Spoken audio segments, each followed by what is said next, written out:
if farmers, from listening to you, if farmers don't list their true worth appraisal, they're limiting their borrowing capacity. So they're limiting their borrowing capacity, and they do it in two ways, because they're either undervaluing their assets, and then sometimes they're over collateralizing their loans. We talked about challenges in agriculture, and many of them are financial. Okay, what are you doing to tackling that? Yeah, so I talk about what my center does. We do both grants and capacity building, and we do some other programs that are aligned. And so one of the programs that I'll do that you can probably see on the screen right now is AgFTAP, which stands for Agriculture Finance, Taxes, and Asset Protection. Okay. I'm an economist, not very creative, so I call it AgFTAP.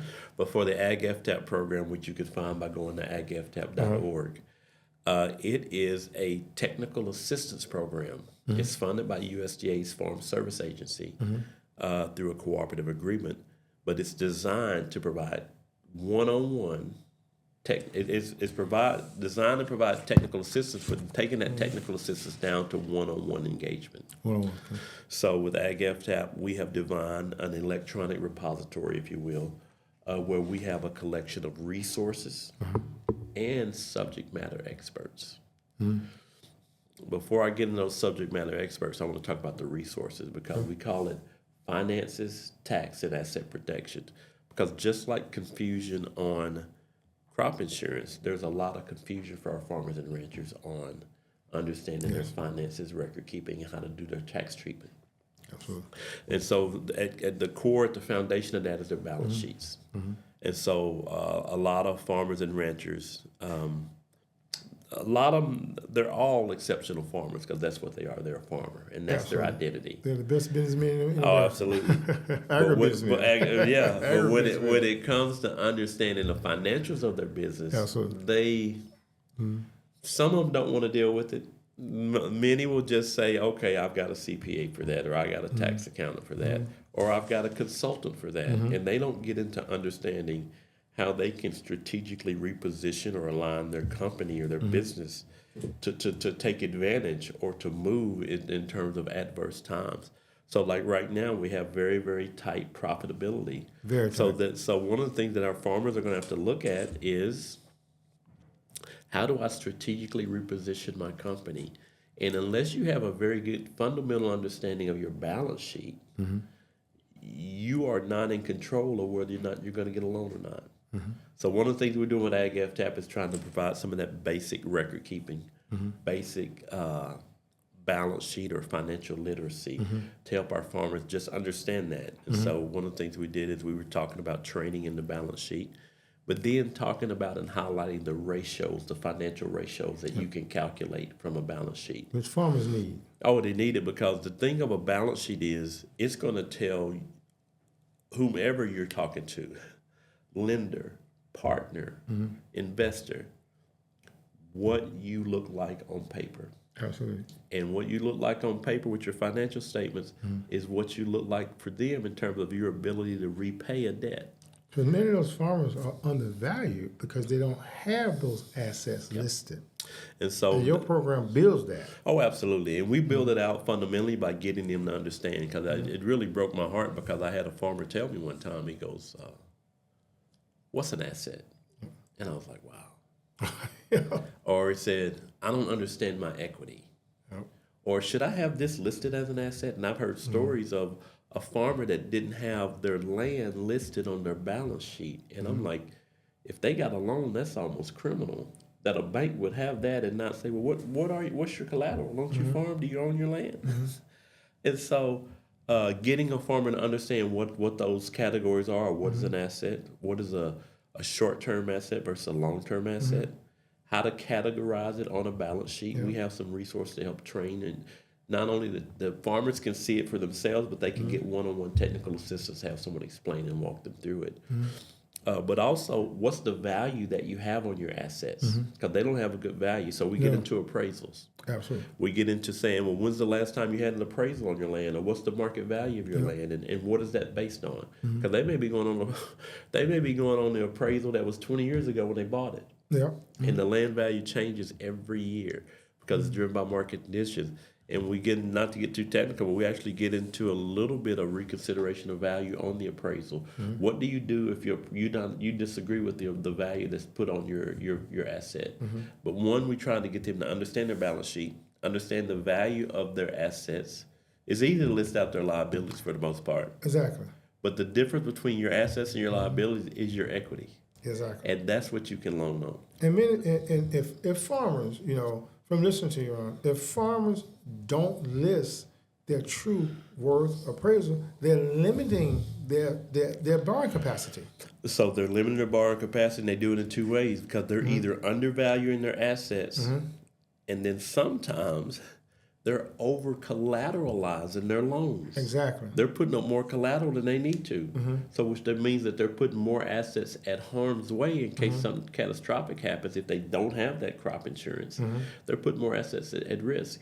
So it's just trying to help them streamline, because one of the big things in business is leverage. Not to go too far in the finances, but once you grow your equity, then you leverage your equity to grow it even more. Absolutely. And if we can get farmers to get to that space to grow the assets of their business, to reinvest, and to reinvest in a way that you grow your assets completely versus just buying some shiny new paint, which a number of our farmers will do, because they'll just buy new paint because that's what the tax person told them. Oh, you had a good year, you want to minimize your debt, go buy a new truck, go buy a new tractor. May not be the best business decision you can make. So if farmers can appreciate their balance sheet, they can look at that from a long-term perspective. I might have minimized my tax debt, but I've took on some long-term debt that I may or may not need, or short-term debt that I may or may not need it to take on. And just think about that. And when your profit margins are very tight, those small changes can make a difference between survival or make a difference between whether you get approved for a loan or not get approved. If you can cut your costs 5% and you can increase your revenue streams 5%, that's a drastic swing on your financial statements. That's a big. Yeah, and we're trying to get farmers to think strategically like that, so they're not completely relying. Yes, you want to rely on the expertise of an accountant and a tax person, but what we try to encourage our farmers to do is to build out a risk management team that includes someone from their university, their land grant university, helping them on their production recommendations, but also helping them on some of their financial recommendations to get some feedback on what are the next best steps that they should take. And one thing about that, Ron, is like you say, universal working farmers, they must understand, they need individuals who understand agribusiness. Absolutely. As I always say, if you have diagnosis of cancer, you go to an oncologist. Absolutely. If you have a toothache, you go to a dentist. Yeah. But you need to go to these experts like what you're doing. And I'm hearing the programs you have are specifically designed for agribusiness and for these farmers. Yeah, and ranchers. Oh, absolutely. Because the deal of it is that unless you're getting the appropriate advice, and here's the thing that we struggle with in today's society. We don't deal with the lack of information. We deal with the lack of credible, trustworthy, vetted information. So your land grant universities will have that technical assistance that one is available for free. And I know oftentimes we say, well, if it's free, it's not valuable. I'd rather go get a consultant. And I'll just say this, and I'll say it publicly. Where do the consultants get their training and their recommendations? That's a great So sometimes we have farmers that'll go to a consultant and then they'll come back to extension to vet the decision that they just paid somebody to give them. And so my deal is leverage that expertise that is available, because the one thing about extension is that it's going to be unbiased research. So it's not going to give you a perspective to say you need to use this type of seed or this type of production system. It's going to say if you're interested in this system, this has been the most productive in terms of yield. And I'll just pause on that moment from productive, because I'll just highlight this for our farmers and ranchers. Oftentimes our farmers and ranchers focus on yield instead of the bottom line. Absolutely. They focus on the highest yielding variety versus the variety that maybe they may get a price premium if they're able to differentiate their crop. If you're serving a commodity, you're going to focus on yield. But unfortunately, what we're dealing with right now, where we have limited international markets, we have an overproduction issue in the United States. So as a farmer, As a farmer, to get some control over your price, you need to differentiate in some way. Is there an opportunity for you to go, instead of just growing rice, is there an opportunity to go to a cereal or beer manufacturer under a contract situation? Or go directly to a retailer with your own branded product versus just selling a commodity? And so we're trying to get some assistance, and the Ag FTAP program gets into it a little bit. Within Ag FTAP, I mentioned that we have these experts, and originally we called them state contacts, but I wanted to give meaning, and they were just state-level contacts or program ambassadors. But I wanted to give meaning to what was a technical assistance expert at a state level. So we came up with this program that we call the State Contacts Farm Champions. Oh, okay. So a farm champion exists to create farmer and rancher successes. So we have state contacts right now in 46 states. 46. And 4 territories. By the end of this month, we're going to have all 50 states. And we're going to have all land grants in the United States. We're going to have a representative from every land grant, every 1862 and 1890 land grant. My goal is to have, and those are primarily the land grants that have a research foundation. We have 1994 land grants, which are Native American, that have programs that we're trying to engage with. But on the ag research, in terms of disseminating some of those research findings, they may have a little bit more limited capacity there. But again, great resources to help our farmers plug in, and we're trying to connect with those 1994 universities as well. Do you have a list of the land grants? Because a lot of, I'll be honest, I'm a proud, alumni of South Carolina State Land Grant Institution. But a lot of people don't know what land grant institutions are. And that's why I started with it on my introduction, because I think that at a time where technical assistance and credit valuable information is needed, you gotta consider the source. Yep. And a lot of people say, I found it on AI. Where did AI find it from? But AI goes and pulls from wherever. And I've been told, so AI can hallucinate, and I don't get into what that means, but it can go out and make up something to a degree. But AI can go out and find different things. Like, it might tell me how to grow bananas in Arkansas, and I can tell you, you really can't grow bananas in Arkansas. But AI will tell you how to do it. So you got to vet it and make sure that it's credible, and make sure that it's trustworthy. And so in many avenues, our farmers, they're getting information, but we're trying to grow this network of trusted, credible experts. Absolutely. And because they're within the land grant university, I know it's unbiased. Yes. We are got partners from nonprofit and community-based organizations.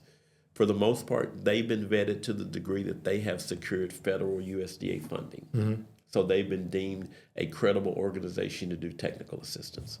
And we're, in some instances, not all, but in some instances, we're bringing in some of those experts to help with farmers, because in many avenues, the nonprofits have the critical relationships to help us reach some organizations, to reach some communities that historically the land grants may not have been effectively at engaging. So trying to create collaboration and partnerships. And so with those farm champions, on that Ag FTAP website, you go out there and look and find a directory of farm champions. You can search those farm champions by topics. Now, the thing I will tell you about a farm champion is it's not the universe of technical assistance. It's primarily, it is, I'm not going to say it's the universe, but it is a majority of the experts that are doing technical assistance in risk management or business planning space. At the farm champion level. That's the farm champion. So there's other people that may work. So we don't have a bunch of production people. So you can't contact a farm champion and say, I need help with organic production. You can't contact a farm champion and ask them about irrigation, but you can ask them about the cost of becoming a certified organic producer. Wow. Because most of them are going to be agricultural economists. Wow.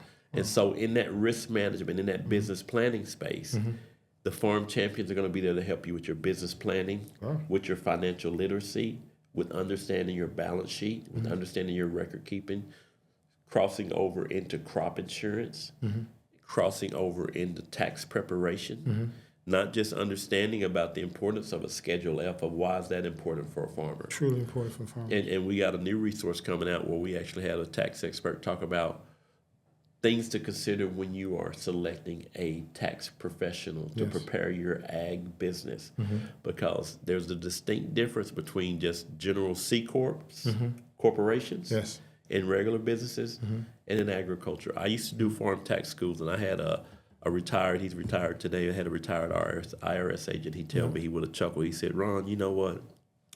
Farmers are the only exception that the IRS makes. Because you go down their rules, they got all kinds of exceptions for farming. But then the other thing you'll learn, and you understand what those benefits accrue to, is you find out that most politicians are also farmers. Oh, absolutely not. You hit that dead on the head. And most politicians, a lot in the agriculture are absolutely all farmers. And I just from just a little bit, the knowledge a little bit having about that. But they put them into the structures where they're not liable, it's the entity liable. And that's one of our farmers we have to understand, is how, and it sounds to me, y'all offer all that, a plethora of information that y'all offer and research you offer. Got one question. How much does it cost? Free. Say that one more time. It's all free.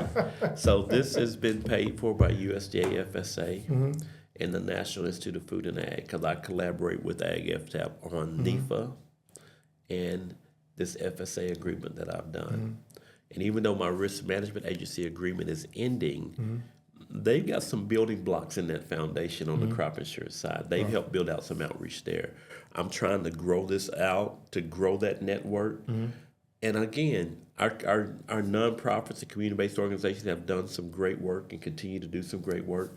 But collectively, I like that vetted nature of going through the land grant, because there's an order that I can go back when I say, hey, this fact sheet, we got some questions about it. And if I go back, it's going to get corrected or addressed. If I'm talking to a private entity, they may or may not address it. And so we got that kind of value-added feedbacks loop, if you will, that we keep incredible information out there. Thank y'all for being here today. It's a pleasure to have you here. And so please visit Dr. Ron's information mentioned here today below.